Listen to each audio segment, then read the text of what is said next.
నిజంగా మరి బలలో చేస్తున్న ప్రతిసారి కూడా నువ్వు మరి ఆయన శరీరం ఆయన రక్తాన్ని నేను తీసుకుంటున్నాను.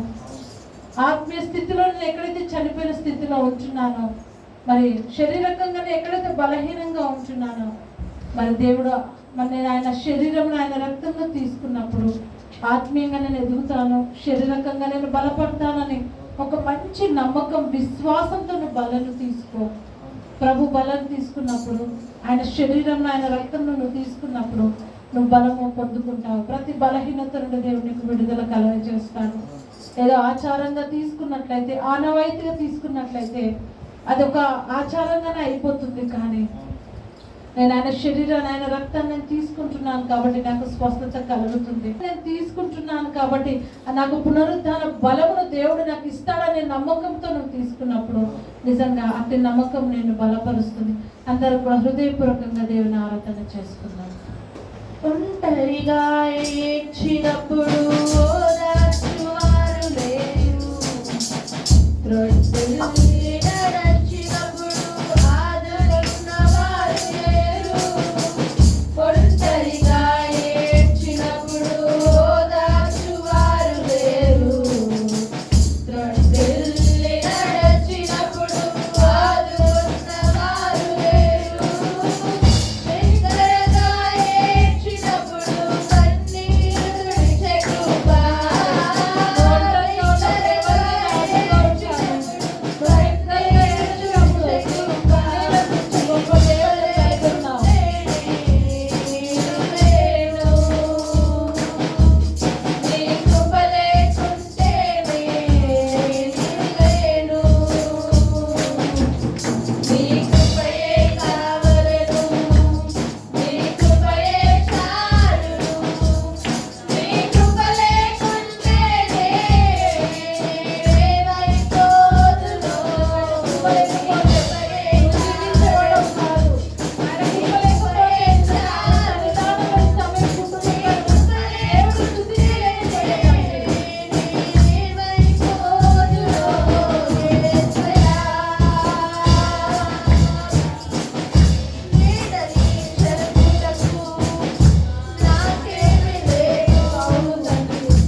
కృప లేకపోతే మనం జీవించలేము.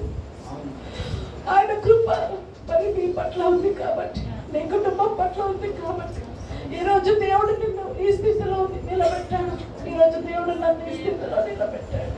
ఆయన కృప లేకపోతే, ఆయన కనికరము లేకపోతే మనం ఏమైపోతాం? ఇంత కృప కలిగిన దేవుని, ఇంత కనికరము కలిగిన దేవుని మనం కలిగి ఉన్నాము. అందుని బట్టి దేవుడిని స్తుతిస్తామండి. ఇంతగా దేవుడు మనల్ని ప్రేమించడానికి, ఇంతగా దేవుడు మనల్ని ఆదరించడానికి, ఇంతగా దేవుడు మనల్ని కరుణించడానికి, దేవుడు మనపై చూపించిన తన కృపను బట్టి దేవుని స్తుతిస్తాం.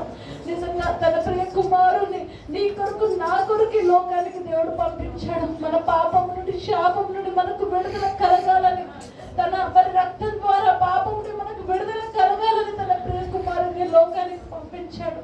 నిజంగా పాపం నుండి, శాపం నుండి దేవుడు మనకు విడుదల కలగ చేశాడు. అందుని బట్టి దేవుని స్తుతిస్తాం.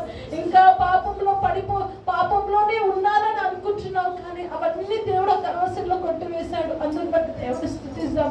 దేవా మీకే వేలాది వేల స్తుతులు, స్తోత్రాలు.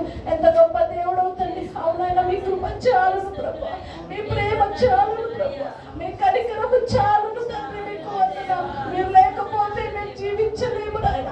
నాయన మీ కృప లేకపోతే మేము జీవించలేము నాయన. మీకే స్తోత్రాలు దేవా. ఎంత గొప్ప దేవుడు తండ్రి. మీ ఘనమైన నామాన్ని బట్టి వందనాలు. మీ ప్రేమను బట్టి మీకు వందనాలు. మీ కనికరమును బట్టి మీకు వందనాలు చెల్లిస్తున్నాను ప్రభా. దేవా మా పట్ల మీరు చూపిస్తున్నా మీ ప్రేమను బట్టి వందనాలు. అవునైనా సంఘముతో నాయన ప్రభా మీరు మాట్లాడుతున్న విధానాన్ని బట్టి మీకు వందనాలు. నాయన హెచ్చరిస్తున్న విధానాన్ని బట్టి, సరి చేస్తున్న విధానాన్ని బట్టి, బలపరుస్తున్న విధానాన్ని బట్టి మీకు వందనాలు ప్రభా. దేవా మీకే స్తోత్రాలు. మీరు మమ్మల్ని ప్రేమిస్తున్నారు కాబట్టి, దేవా మమ్మల్ని కద్దిస్తున్నారు, బుద్ధి చెప్తున్నారు, మమ్మల్ని సరి చేస్తున్నారు. మీకు వందనాలు చెల్లిస్తున్నారు దేవా. ఇచ్చిన ఈ సమయాన్ని బట్టి మీకు వందనాలు.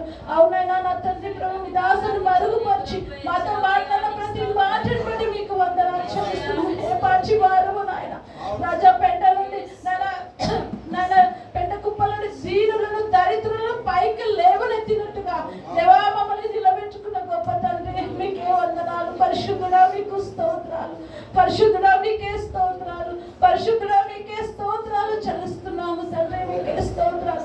నాయన కృపలలో చేవేస్తున్న ప్రతి ఒక్కరు కూడా దేవా మీ శరీరము, మీ రక్తమును నాయన మరుగుచ్చుకుంటుండగా ప్రతి ఒక్కరికి ప్రభా నాయన ఆత్మీయమైన బలమును, శారీరకమైన బలమును మీరు దయచేయండి నాయన. మీకే స్తోత్రాలు. మీ శక్తితో నింపండి ప్రభా. బిడ్డలు మీరు తాకండి నాయన. మీకే స్తోత్రాలు ప్రభా.